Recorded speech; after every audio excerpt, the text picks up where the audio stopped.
Good morning all. Welcome to Abe's Analysis and Insight.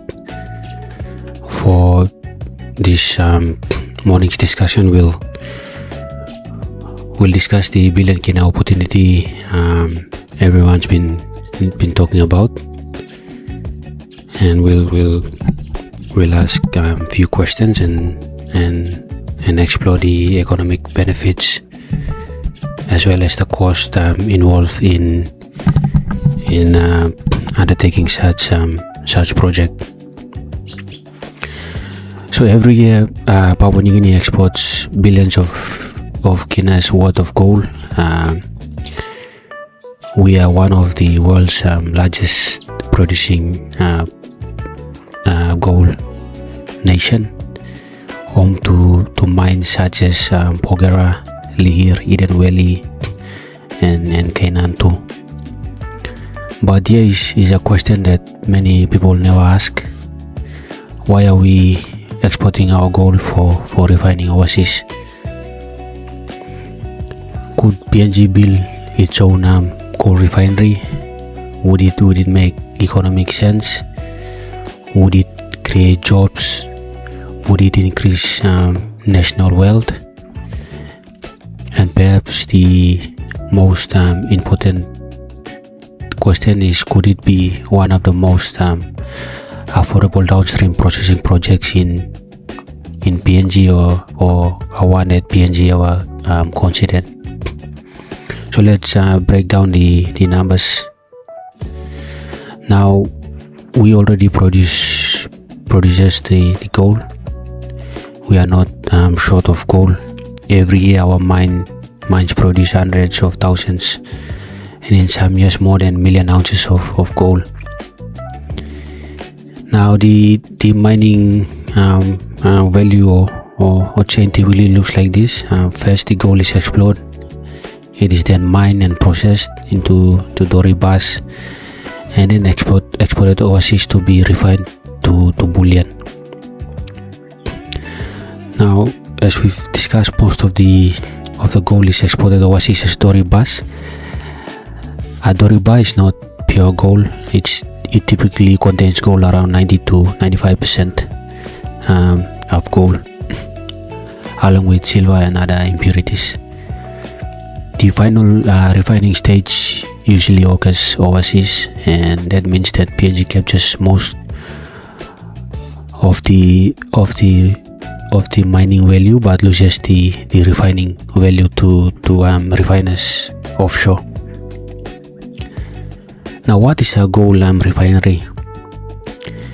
A gold refinery takes the doré bars and converts them into 99.5% bullion and 99.99% investment grade bullion, also investment bars, precious metal products, bullion coin, and so on. So this is the final step before gold enters the global financial market. Now, the cost involved. So many people hear the word processing plant and immediately think of a multi-billion-kina project, but gold refining is very, very different. An estimated cost for a small refinery would cost around $50 to $100 million. A medium refinery around 100 million to $200 million. A large refinery would be around 200 million to 500 million USD. Now, converted to Kina, the cost would be somewhere between 216 million to 2.16 billion. A realistic refinery in PNG would cost somewhere between 500 million to 1 billion Kina. Now, compare that to a 13 billion oil refinery or 24 to 44 billion lire-sized mine. A gold refinery is actually within PNG's financial reach. Now, the important question: many people assume that refining gold dramatically increases its value, but this is where things become more interesting. The answer is not exactly. So let's look at let's look at a real example. Now let's assume a doré bar, a doré gold bar would typically weigh around 15 kilogram with an estimated purity of around 95% gold. So at a gold price of 3,300 USD per ounce, a 15 kilogram doré gold bar would contain around 14.25 kilograms of gold when you factor the purity in. Now if we convert that to troy ounce, that will approximately be 458 ounces of gold. Now calculating that against the current gold price, the price of one doré bar at 14.25 kilograms of gold will be around 1.51 million USD at an exchange rate of 4.32 Toya per USD. The approximate value would be around 6.53 million Kina. That means 150 kg doré bar is already worth 6.5 million. So what happens after refining? When the doré bar is refined into 99.5% bullion or 99.99% bullion, the refinery does not create more gold. The gold content remains approximately the same. That's around approximately 14.25 kilogram. Therefore, the market value will remain the same as well, around 6.53 million. Now this is important. A refinery will not magically turn 6.5 million Kina gold into 8 million Kina. The gold content is already there. It was already there. A refinery just removes the impurities from 14.25 kg gold content that was already in the doré bar form, and that was shipped to the refiner. So where does the benefit come from?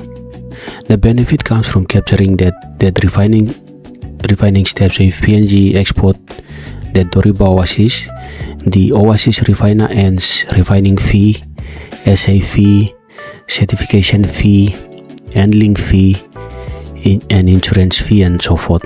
So let's assume a typical refining charge of say US $25 per ounce of gold.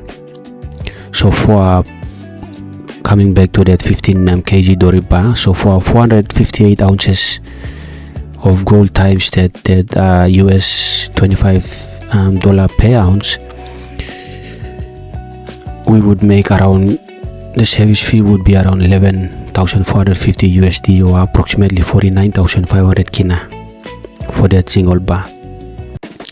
Now currently that money leaves our shores, but if you refine the bar locally, that revenue would stay inside PNG. So let's scale it up. Suppose a national production is around 2 million ounces annually, and at $25 per ounce refining revenue, PNG would generate around 50 million just from that service fee alone. So 15 million USD, and that would equate to 216 million Kina per year from the service fee alone. So suddenly we see that increase when we are not talking about one bar, but the whole say production for a year. So that's a new industry altogether. So in the economic benefits, and as what we've discussed, we keep the refining revenue in PNG. So instead of sending the refining profits overseas, we keep them domestically. So potential annual value will approximately be equals to 260 million Kina per year. That money circulates through PNG businesses, workers, and the government in our nation. The second economic benefit is the creation of high-skilled jobs. So a refiner would require skilled metallurgists, chemists, laboratory technicians, process engineers, instrument technician, security specialist, logistic personnel, and so on. So these are value technical careers that help build our workforce. The third economic benefit is that we would build a world-class SA service. Every gold transaction requires certification, so a PNG refiner would create SA laboratories, precious metal testing, certification testing, technical training opportunities, and so forth. So these services could eventually support the wider Pacific region as well. The fourth economic benefit is the earning of a foreign exchange, so that could boost our forex as well. So if we process or refine gold here, we could get the doré bars from the neighboring Pacific or the Asia Pacific region, and that could strengthen our forex as well. The fifth economic benefit is the bullion products, so we could create gold coin, investment gold bars,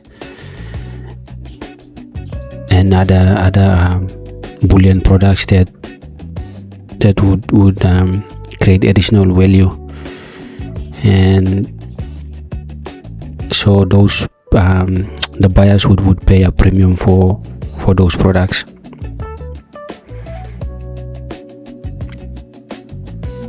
The sixth economic benefit is the building of a precious metal industry. So a refinery becomes the foundation for bullion storage, precious metal trading, commodity finance, gold backed financial products. That's our goal, national gold reserves, and this is how we will gradually move up the value chain.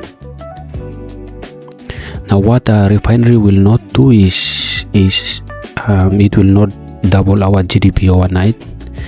It will not eliminate government debt. It will not replace mining revenue, and it will not instantly industrialize PNG. The biggest value will still come from finding the gold, mining the gold, processing the gold, and so forth. So the refinery step simply allows PNG to capture another piece of the value chain. The bigger vision, so the real opportunity should not be just refining gold. The real opportunity exists in creating a precious metal ecosystem. So today we export gold, tomorrow we could refine gold, certify the gold, store the gold, trade the gold, mint the gold, and also market the gold. So this moves PNG from simply being a producer to a processor and service provider. So there's more value added on to just being the producer. So in conclusion, when people talk about downstream processing, we often focus on projects costing tens of billions of kina, such as oil refinery, copper smelter, steel mills, and many other projects. But many of these projects are okay, but at our current state and the state of our economy, they are out of reach. A gold refinery is different. For an estimated investment of around 500 million to 1 billion, we could establish an industry that keeps refining revenues at home, create skill employment, develop technical expertise, and position our country as a regional precious metal hub. The refinery will not make our gold worth more, but it will ensure that more of the jobs, the profits, the services, and the opportunities generated by our gold stays inside Papua New Guinea. And perhaps that is the first realistic step towards building a more diversified and industrialized economy. So let me know your thoughts. Should we build our own gold refinery? Could Port Moresby become the Perth Mint of the Pacific? Or should the government focus on other priorities such as power, roads, infrastructure, agriculture, and so on? share your thoughts in the comments below. And if you've enjoyed this analysis, don't forget to like, subscribe and share. Thanks for watching and listening. You have a pleasant day today.